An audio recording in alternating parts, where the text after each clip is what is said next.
Yo, yo, we back at it, champions. I'm trying not to point this light directly in my freaking face, but it looks like that's what I have to do. Okay, I just ate a lot of food, cleaned my house. I'm drinking some blueberry, acai, green tea. Okay. Chapter 4, the all. And I'm going to do my best to explain this as layman as possible and to make it as useful as possible after each chapter. I'm just going to go ahead and read them and then I'm going to try to explain. Under and back of the universe of time, space, and change is ever to be found the substantial reality, the fundamental truth, the Kybalion.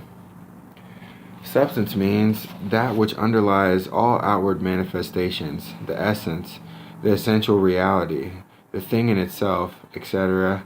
Substantial means actually existing, being the essential element, being real, etc. Reality means the state of being real, true, enduring, valid, fixed, permanent, actual, etc.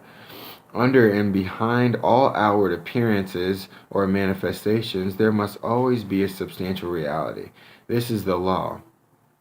Man, considered the universe of which he is a unit, sees nothing but change in matter, forces, and mental states. He sees nothing really is, but that everything is becoming and changing. Nothing stands still, everything is being born, growing, dying. The very instant a thing reaches its height, it begins to decline. The law of rhythm is in constant operation. There is no reality, enduring quality, fixity, or substantiality in anything. Nothing is permanent but change. He sees all things evolving from other things and resolving into other things, a constant action and reaction, inflow and outflow, building up and tearing down, creation and destruction, birth, growth, and death. Nothing endures but change.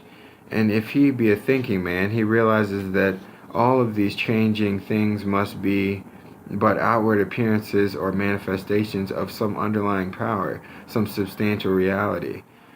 All thinkers in all lands and in all times have assumed the necessity for postulating the existence of the substantial reality. All philosophies worthy of the name have been based upon this thought. Men have given to this substantial reality many names. Some have called it by the term of deity under many titles. Others have called it the infinite and eternal energy. Others have tried to call it matter, but all have acknowledged its existence. It is self-evident. It needs no argument. In these lessons, we have followed the example of some of the world's greatest thinkers, both ancient and modern, the Hermetic masters, and have called this underlying power the substantial reality by the Hermetic name of the All, which term we consider the most comprehensive of many terms applied by man to that which transcends names and terms.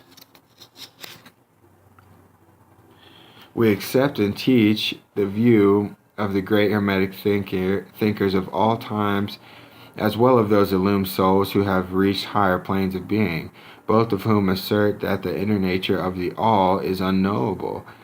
This must be so, for not but the All itself can comprehend its own nature and being. The Hermeticists believe and teach that the All in itself is and must ever be unknowable. They regard all the theories, guesses, and speculations of the theologians and metaphysicians regarding the inner nature of the All as but childish efforts of mortal minds to grasp the secret of the infinite.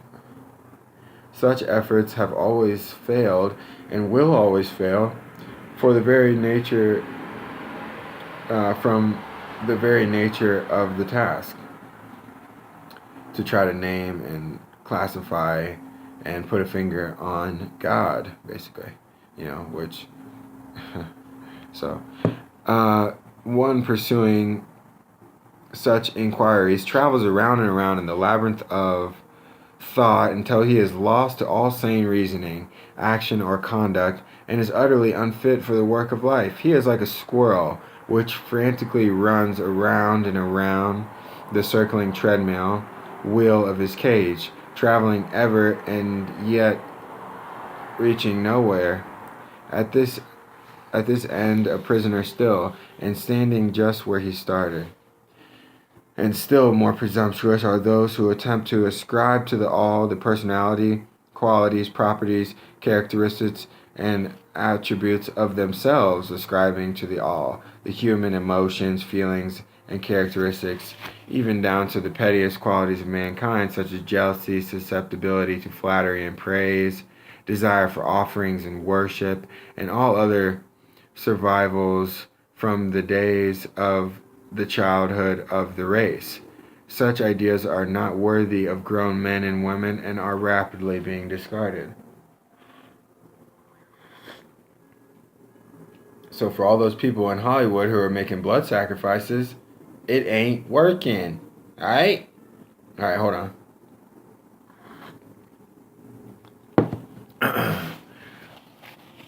At this point, it may be proper for me to state that we make a distinction between religion and theology, between philosophy and metaphysics. Religion to us means that intuitional realization of the existence of the all and one's relationship to it, while theology means the attempt of men to ascribe personality, qualities, and characteristics to it, their theories regarding its affairs, will, desires, plans, and designs, and their assumption of the office of middleman between the all and the people.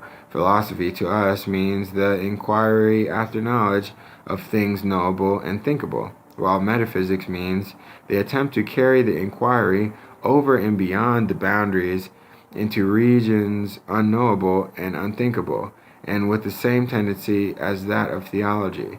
And consequently, both religions and philosophy mean to us things having roots in reality, while theology and metaphysics seem like broken reeds, rooted in the quicksand of ignorance, and affording naught but the most insecure support for the mind or soul of man. We do not insist upon our students accepting these definitions. We mention them merely to show our position. At any rate, you shall hear very little about theology and metaphysics in these lessons, but while the essential nature of the all is unknowable, there are certain truths connected with its existence which the human mind finds itself compelled to accept, and any examination of these reports form a proper subject of inquiry, particularly as they agree with the reports of the illumined on higher planes, and to this inquiry we now invite you. That which is the fundamental truth, the substantial reality, is beyond true naming, but the wise men call it the all, the Kybalion. In its essence, the all is unknowable, the Kybalion, but the report of reason must be hospitably received and treated with respect, the Kybalion. The human reason, whose reports we must accept so long as we think at all, informs us as follows regarding the all, and that without attempting to remove the veil of the unknowable. The all must be all that really is. There can be nothing existing outside of the all, else the all would not be the all. Number 2, the all must be infinite. For there is nothing else to define, confine, bound, limit, or restrict the all. It must be infinite in time or eternal. It must have always continuously existed, for there is nothing else to have ever created it, and something can never evolve from nothing. And if it had ever not been, even for a moment, it would not be now. It must continuously exist forever. For there is nothing to destroy it, and it can never not be, even for a moment, because something can never become nothing. It must be infinite in space. It must be everywhere. For there is no place outside of the all. It cannot be otherwise than continuous in space, without break, cessation, separation, or interruption.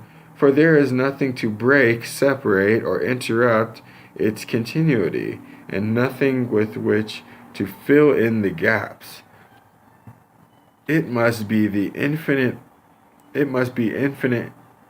in power, or absolute, for there is nothing to limit, restrict, restrain, confine, disturb, or condition it. It is subject to no other power, for there is no other power.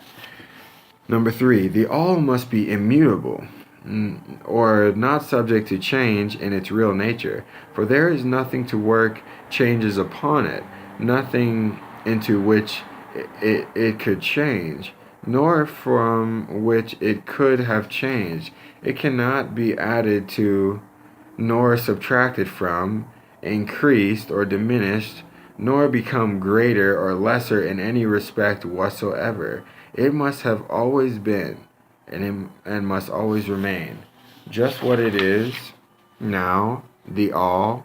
There has never been, and there has never been, is not now, and never will be anything else into which it can change. The all being infinite, absolute, eternal, unchangeable, it must follow that anything finite, changeable, fleeting, and conditioned cannot be the all. And as there is nothing outside of the all in reality, then any and all such finite things must be as nothing in reality.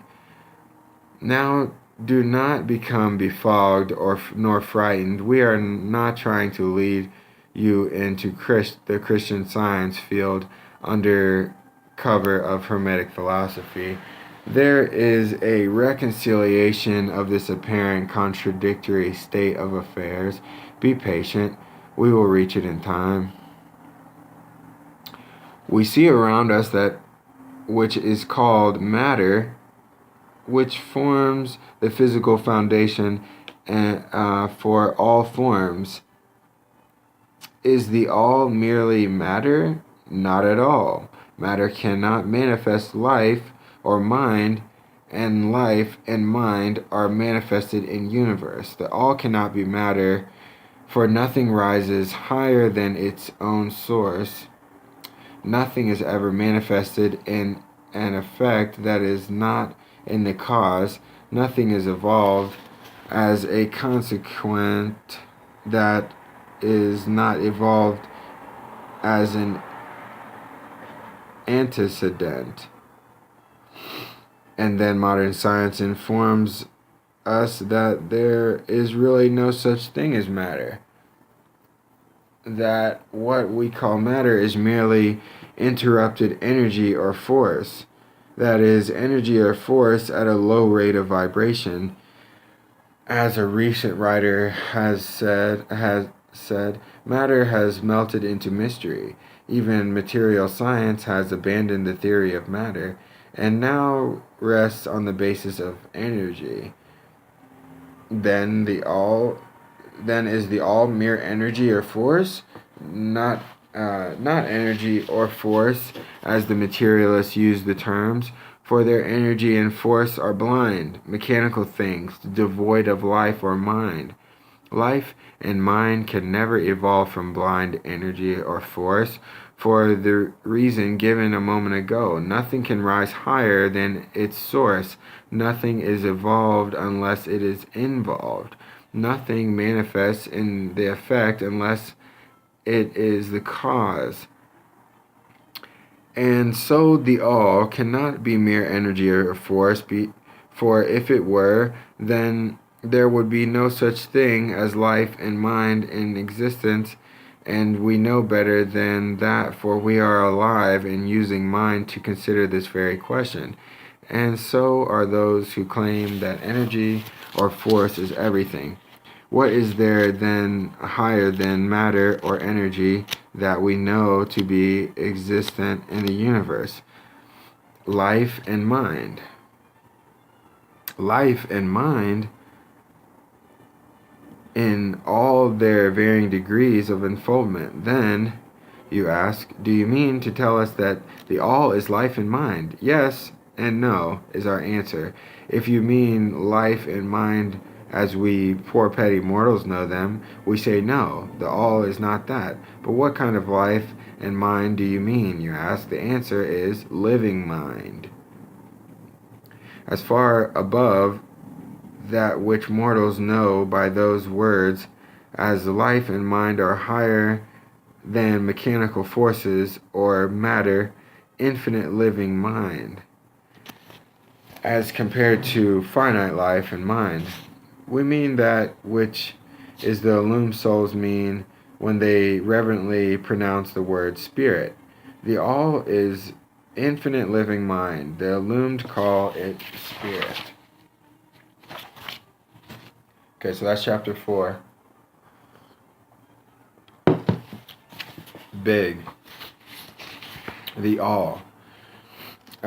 Which, like it said, is everything. And there's nothing outside of it, or else it wouldn't be the all. Okay? Now, because the Hermeticists and me right now are choosing to call it the all, does not mean that that's just what it's called and that we can put our finger on it, because, you know, trying to label and categorize everything is like deductive thinking. Well, it's not A, B, or C, so it has to be D. Okay, you know, and rather we want to change our minds and be inclusive. And this is great because it includes everything, absolutely everything. It was not created, because if it was created, then that means that there was something before it. You know, so, but that's not the case here. This is eternal. And this is who we are. This is when you look into the blacks of people's eyes, that's what you're seeing. And there's a constant relationship between the two. You know, infinite eternal existence. Okay. It says, you know, that the all is unknowable, and that, you know, we can't name God, and that you know, any mortal attempt to even chart out God and the or the all, right, is like a childish attempt, and that we'll just be spinning our wheels and we'll just end up in we'll just, you know, it's gold dust slipping through your fingers, and there's no point in trying to name it, because it's unknowable. And this is how I feel. The arts are a higher level of communication. So, for instance, music will reach a variety of different people from different places and different backgrounds, different colors, all sorts of different things, because the vibration of that music resonates with them. And, you know, so this is an inclusive thing. This is a coming together of these people, you know. And, you know, it's important to know that you're working with the only one the only power that is. There is no other power to be used, you know. And these things like trying to classify God as a deity like Jesus Christ or you know, Krishna or Buddha or any of the other deities, and trying to give God a personality, like saying that he was a merciless God, or that he was a merciful God, or that it was a he or it was a she, is just not right. I mean, it's not like it's not the absolute truth, you know. And so it's like, well, dang, I mean, if we don't have anything like a deity like Krishna or Buddha to, you know, to aspire to, like, then how are we going to be able to chart out this stuff? Because, you know, even though I like metaphysics and theology and everything like that, these things, it's trying to steer clear of those things, because these are just schools of thought. So it's the all, which we're a part of, and you're not separate from. And that's the power that we're working with here.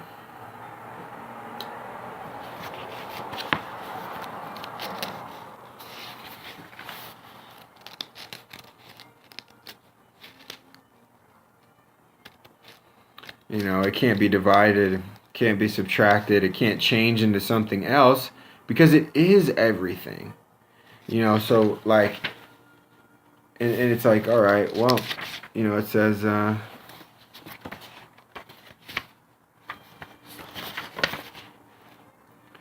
you know, it says that, now do not become befogged or frightened. We are not trying to lead you into the Christian Science field under cover of Hermetic philosophy. There is reconciliation. There's apparent contradictory state of affairs. Be patient. We will reach it in time. The all being infinite, absolute and eternal and unchangeable must follow that anything finite, like us as human beings, changeable, you know, in these bodies, you know, I'm wearing a shirt. It's finite. Okay, I can rip the crap out of it and burn it, and it will change. It will change. You know what I mean? So what we're dealing with is unchangeable because it's everything. So it includes me and my shirt. Okay. All right. There is nothing outside of the all in reality than any and all such finite things must be as nothing in reality. So it's like, dang. Well, since I'm finite and I'm 6'1", and I can only do so many push-ups, and you know, it's like, and I'm in this body that can be crushed and, you know, put into the dirt, you know, then I'm nothing, right? No. Okay? Because who's speaking right now? The all is, right? Who am I? Who am I? You know, who are you? Are you the name that's on your birth certificate? Are you a set of experiences that has happened to you? You know, or are you everything that has ever been and will ever be? And you're just here right now in this body experiencing, you know, a specific lens of perception, you know. But after you're done in this body, you will return to the all, which again, if we're not separate from it, how could we return to it? So, and this is how I feel. Because we are finite in a certain sense, but we're not. Because what's the root of it all? Is the all, right? It's the first thing that we start with, is the one, okay? So it can't be destroyed. It doesn't matter, we cannot be killed. There is really nothing to fear. You know, There's really nothing to fear. And life is what we make it. Tool has a good lyric. It's like, we are eternal, all this pain is an illusion. Bill Hicks was a comedian. He says, you get on the roller coaster and you ride around, and the roller coaster goes up and down and round and round, and it goes up and down and round, and then you get off, and it was just a ride. It was just a ride, time is just something that we have created, because we are limited from what it looks like. But what causes you to grow? What causes your bones to grow? I mean, you eat some cabbage and you eat some carrots and you eat some bread and you eat some beef, and those things turn into bones, and like we can talk about, like, we can go through all the science and all the elements, like we can go through all this, what I'm saying, like, but you will never be able to fully grasp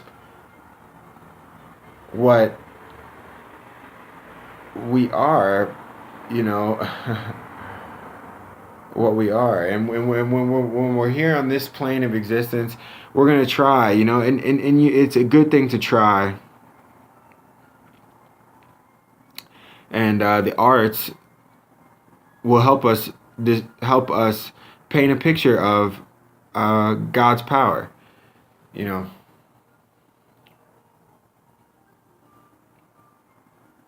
We're God, okay? We're not separate from God, and we're not separate.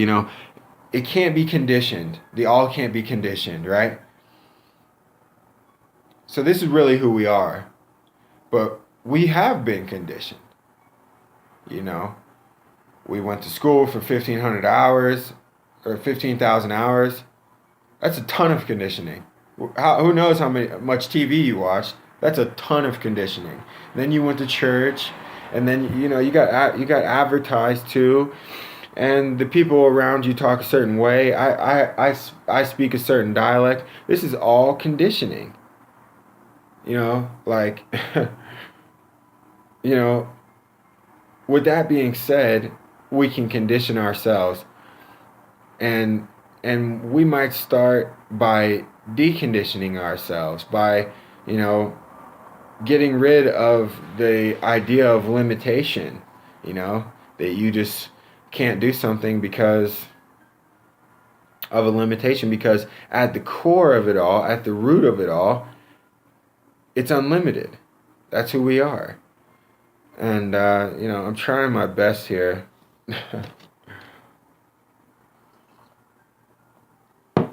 The point of all this, I feel, is to give power back to people by showing people that the only real power is within,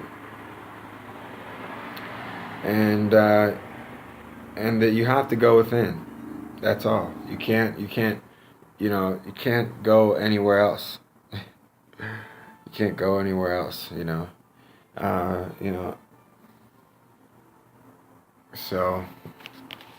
Don't get me wrong,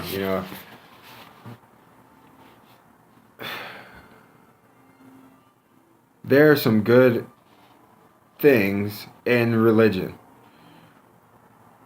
There's also some bad things. Community and communion, those are good things.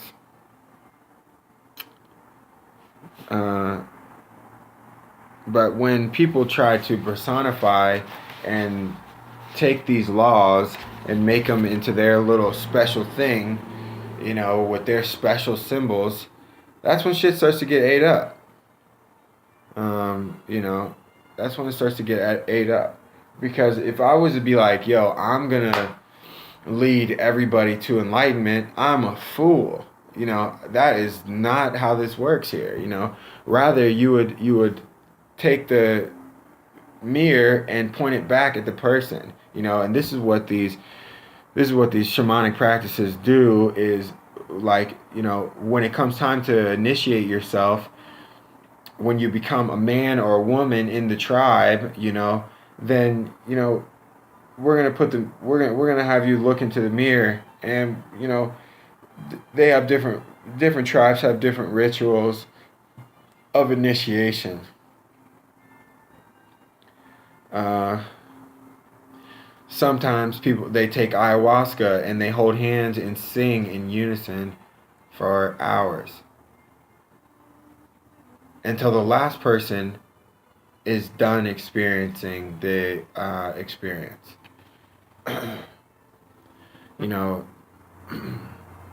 we have been cut off from our supernatural powers because the powers that be are trying to control us, and they put chemicals in the air and in the food and in the water, so that way they can dumb us down and make us docile. This is the truth. With that being said, we should probably take care of ourselves and look after one another and care about you. You have to care about yourself. You have to care about yourself. I mean, if all this knowledge is great, but you have to apply it. And you have to keep it as simple as possible. You know what I mean? You have to keep it as simple as possible. You have to take care of mind, body, and soul, which is your spirit, okay? You have to take care of those things. You have to laugh, and you have to dance, and you have to sing, and you have to feel joy, and you should feel enthusiastic, and you should feel a sense of belonging.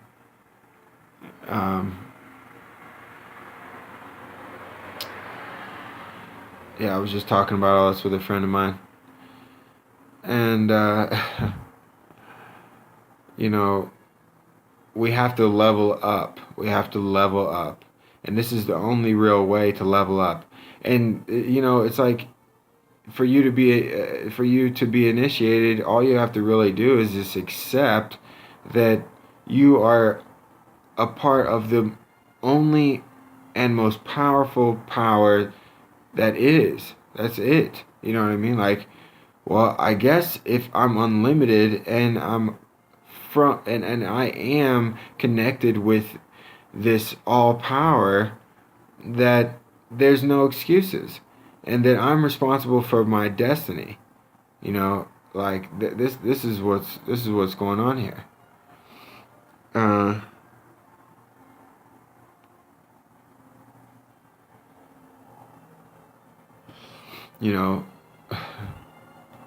It allows you to have the power and to save yourself.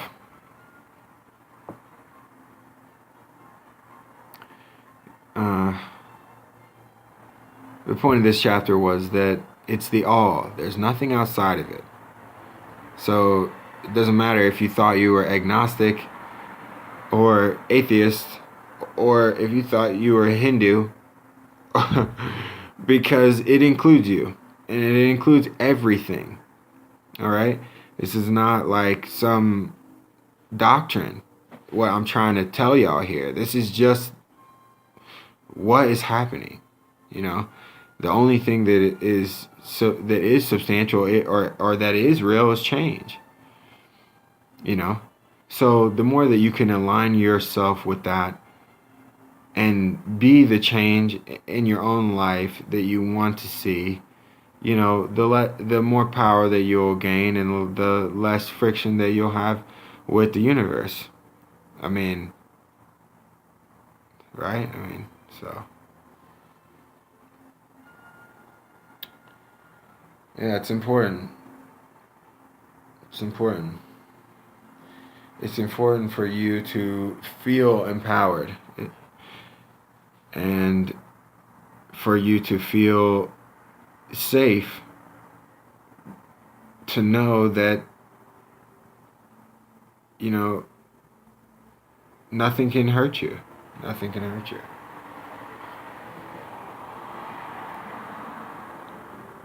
So that's that chapter.